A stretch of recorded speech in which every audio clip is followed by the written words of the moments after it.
પ્રહલાદ જેવા થયા, તારા પિતા વિરોચન બહુ ઉત્તમ રાજા થયા, અને એનાથી પણ તું ચડી જા. એવો 99 તે સુંદર મજાના યજ્ઞ કર્યા. તારી કીર્તિ સાંભળી અને તારા યજ્ઞમાં આવ્યો છું. રાજા બલિએ કીધું છે, હે ભૂદેવ, હે બટુક, આપની ઉંમર બહુ નાની છે, પણ આપનું જ્ઞાન બહુ ઊંચું છે, બહુ ઊંચું છે. બધા શાસ્ત્રોક્ત વેદોક્ત આપના શબ્દો છે, બોલ વિનાનું આપ સુંદર રીતે જ્ઞાન પીરસી રહ્યા છો. મારા અહોભાગ્ય આપના મને દર્શન થયા. મારે યજ્ઞમાં પધાર્યા છો, આપને હું શું આપી શકું, આપની શું સેવા કરી શકું? બલી, એક વખત હું એક ગૃહસ્થીના ઓટા ઉપર બેસી સંધ્યાવંદન કરતો હતો. એ ગૃહસ્થીને પરમાત્મા પ્રત્યે જરાય રુચિ નહોતી, એટલે ગૃહસ્થીએ મને એના ઓટા ઉપરથી ઉઠાડ્યો. ગઈ બીજે દિન ભગવાનના રામ નામ લેવાય ત્યાં લે, કોકના ઓટલા ભાંગ હતી. મન ત્યાંથી ઉઠાડ્યો ત્યારે મને એમ થયું, જેને મારું કહી શકું એવી થોડીક જગ્યા હોય ને તો મારી સેવા પૂજામાં મને કોઈ ભંગ ન કરાવે. એટલે મારા પગથી મારે માપી અને 3 ડગલા પૃથ્વી જોઈ છે, મારે આટલી ધરતી જોઈ છે, સંધ્યાવંદન થઈ શકે એટલી. બલિરાજાએ કીધું કે તમારી જ્ઞાન ઘણું ઊંચું છે, પણ મને એમ લાગે આ બુદ્ધિ બાળક જેવી છે. કે કેમ? કે હું ત્રિલોકનો અધિપતિ, ઇન્દ્રાસન પણ મારા આધીન છે. અત્યારે 3 લોકનું રાજ્ય મારી પાસે છે, અને તમે આટલું જ માગ્યું? કંઈક વધારે માગો. મને અહીંયા ભાગવતનો શબ્દ બહુ ગમ્યો, એક જ શબ્દ અતિ ગમ્યો, એક જ વાક્ય મને ગમ્યું, શેર કરું છું. બધાએ પોતાના જીવનમાં આ વાક્ય ઉતાર્યા જેવું છે. ભગવાન વામન ભગવાન કહે છે કે હે રાજા બલિ, મારે જરૂરિયાત 3 ડગલાની છે, એનાથી 1 ડગલું આગળ જાઉં ને પછી કોઈ અંત નથી. જરૂરિયાતથી વધારે 1 ડગલું આગળ જાઓ પછી કોઈ અંત જ નથી, પછી અનંત છે. એ મને સોક્રેટિસના 4 વાક્ય યાદ આવે. જગતનો મહાન ફિલોસોફર સોક્રેટિસ. પહેલાં તો યુવાન મિત્રોને માટે થઈને ઓળખાણ દઈ દઉં. સોક્રેટિસનો શિષ્ય પ્લુટોનો શિષ્ય એરિસ્ટોટલ, અને એરિસ્ટોટલનો શિષ્ય સિકંદર, જે આપણા રાજા પોરસ પાસે લડવા આવ્યો હતો. આ સોક્રેટિસ મહાન ફિલોસોફર. એ એમ કહેતો, એનો ફાટલ કોટ હોય ને, કોટલામાં થીગડું માર્યું ને, થીગડાવાળા કોટ પહેરતો. થીગડું માર્યું હોય ને ત્યારે કોક એમ કહેતું, સોક્રેટિસ, આ થીગડાવાળા લુગડા પહેરવા પડે, આ એકનો એક કોટનું 6 મહિનાથી આ ધોઈને પહેર, હિનો એ ધોઈને પહેર. તો ગ્રીસના રાજાની એથેન્સની નગરીનું નામ એથેન્સ હતું. એથેન્સની નગરીના મહારાજાની થોડીક ખુશામત કરતા શીખી જા ને તો તારા જવ ન ખાવા પડે, આ કોઈદરા ન ખાવા પડે, આ ફાટલ લુગડા ન પહેરવા પડે.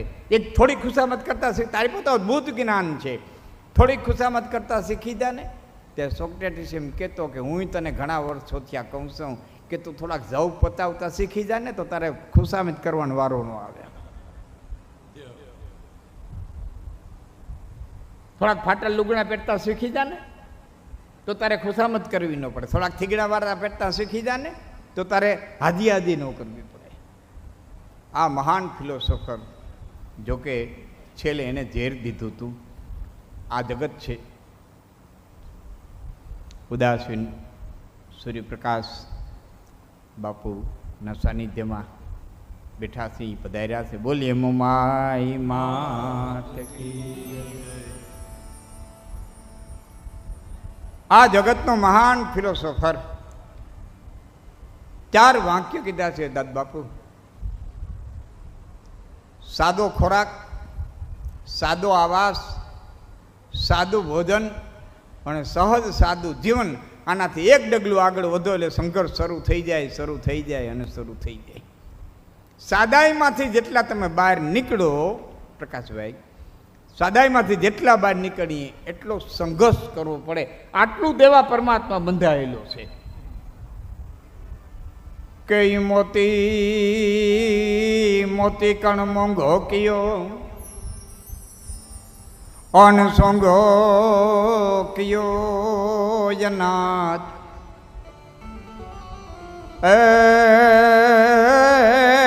મોતી કણ મોંઘો કયો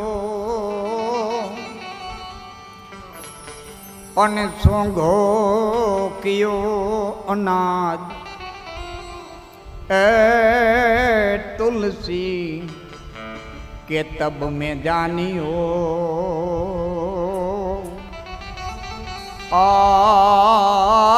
मारो राम छे गरीब नवाज तुलसी के तब में जानियो मारो राम छे ગરીબ નવા મોતી કણ મોંઘો કયો જે ખાવામાં ઉપયોગમાં નથી લેવાતા એને મોંઘા કર્યા અનાજને મોંઘું કર્યું તુલસીદાસજી કે અનાજ મોતી જેટલું મોંઘું હોત તો શું થાત અન્ના દાણા મોતી જેટલા મોંઘા હોત તો શ્રીમંતો જીવી હકત આપણે ભીખા મરી જાત તબ મેં દાનીઓ મારો રામ છે ગરીબ નવાજ તો જરૂરિયાત પૂરતું દેવા કીડીને કણ હાથીને મણ દેવા પરમાત્મા બંધાયેલો છે વામન કહે છે રાજા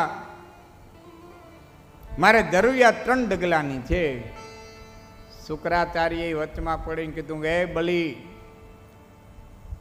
આ સામાન્ય બ્રાહ્મણ નથી તને છેતરવા માટેથી એને વિષ્ણુ આવ્યા છે તે ત્રીજા એના ડગલાથી 3 ડગલા પૃથ્વી માગે એના ડગલાથી નહીં તારા ડગલાથી 300 ડગલા દે તેને કે 3 ને 300 ડગલા દઉં મારા ડગલાથી એના ડગલાથી નહીં રાજા બલી કે વચન દઈ ચૂક્યો છું અને વચન ચૂક્યા 84માં જાય વચન ભંગ ન થાવ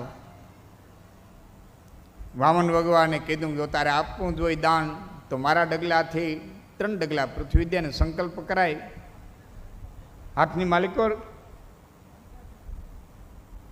જળની જારી લીધી શુક્રાચાર્ય કીધું હું સંકલ્પ નહીં કરાવું ભગવાન વામન કે હું બ્રાહ્મણ છું લે ને સંકલ્પ કરાતા મને આવડે હું કરાવી દઉં શુક્રાચાર્ય અદ્રશ્ય થઈ ગયા વામન ભગવાન સંકલ્પ કરાવવા જાય છે એ વખતે શુક્રાચાર્ય છે એ જળની જારીની નાળચામાં નાનકડે હું ડેટકીનું સ્વરૂપ ધારણ કરી અને બેસી જાય છે જળ પડતા બંધ થયું ભગવાને વિચાર કર્યો કે આમાં કંઈક આવી ગયું છે એટલે હાથમાં દર્ભની સળી લઈ અંદર નાખી છે શુક્રાચાર્યની એ કંઈક ફૂટી ગઈ છે શુક્રાચાર્ય ત્યાંથી ભાગ્યા છે સંકલ્પ કરાવ્યો 3 ડગલા પૃથ્વી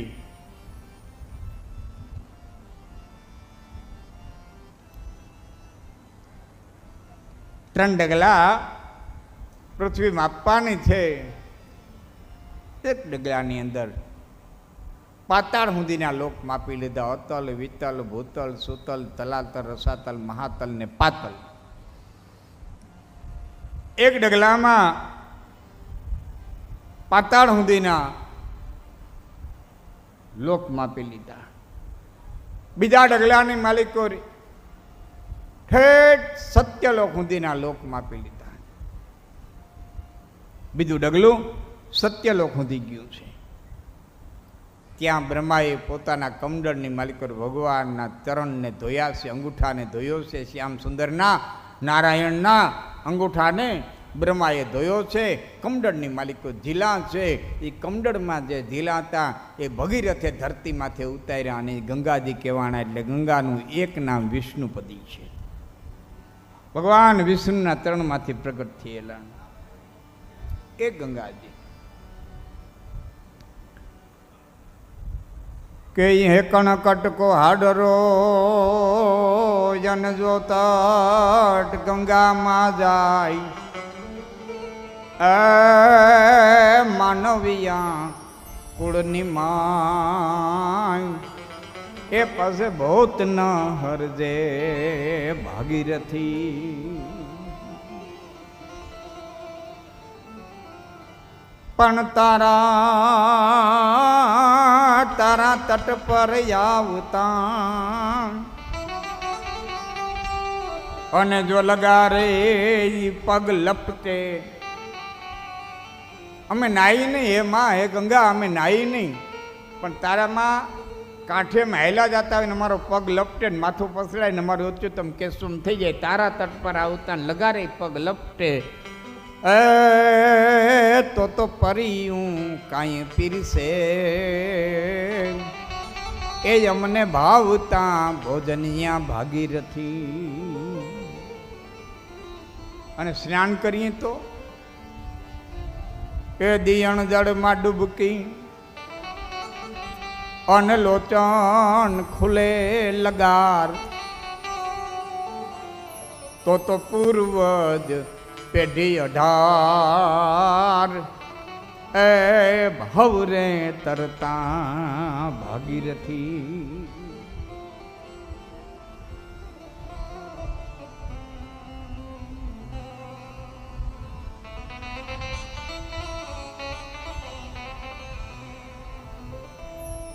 કે હાલો સ્નાન ન થયું તો કે તો ઉપરથી ઉડી જાય અને પંખી પાવન થયા. માથેથી પંખીડા ઉડી જાય, એનો પડછાયો ગંગામાં પડે ને તેથી પંખીડા પાવન થઈ જાય. ઉપરથી ઉડિયા પછી પંખી પાવન થયા.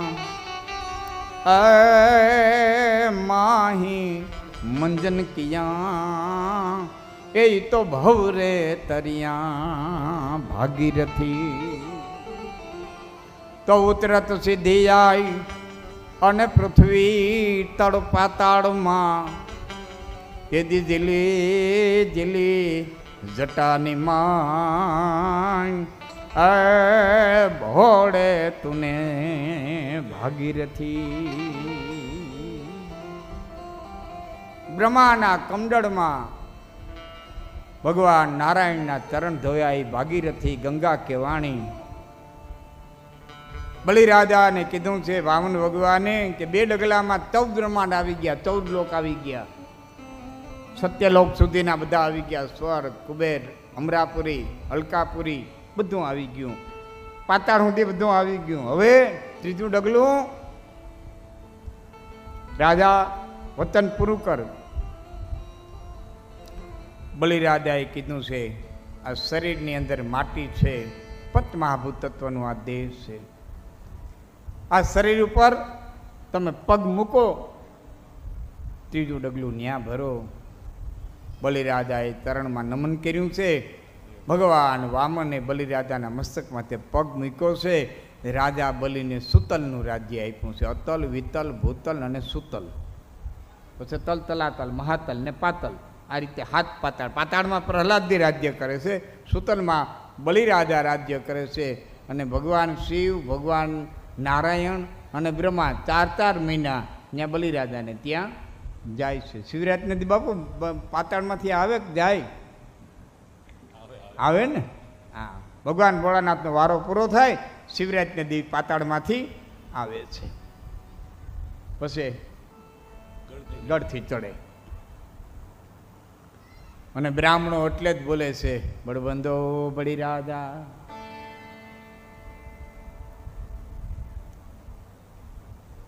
જ્યારે ભગવાન નાનકડા થઈ અને બલિરાજાને આવતા હતા ત્યારે બલિરાજાના દીકરાના વવે એવો વિચાર કર્યો કે આને મારે પૈપાન કરાવવું. ભગવાને વિરાટ રૂપ લીધું ત્યારે બાઈએ પાછો વિચાર કર્યો આ તો દગાડવાળો છે, આને મારી નાખવો જોઈએ. આ તો નાનકડો થઈને આવ્યો ને વિરાટ થયો, આને જીવવા ન દેવાય, આને મારી નખાય, આને મારી નખાય, આને મારી નખાય. 2 સંકલ્પ કર્યા, પૈપાન કરાવવાનો અને મારી નાખવાનો. ભગવાન કૃષ્ણે કીધું 2 સંકલ્પ હું પૂરા કરીશ, પૈપાન પણ કરીશ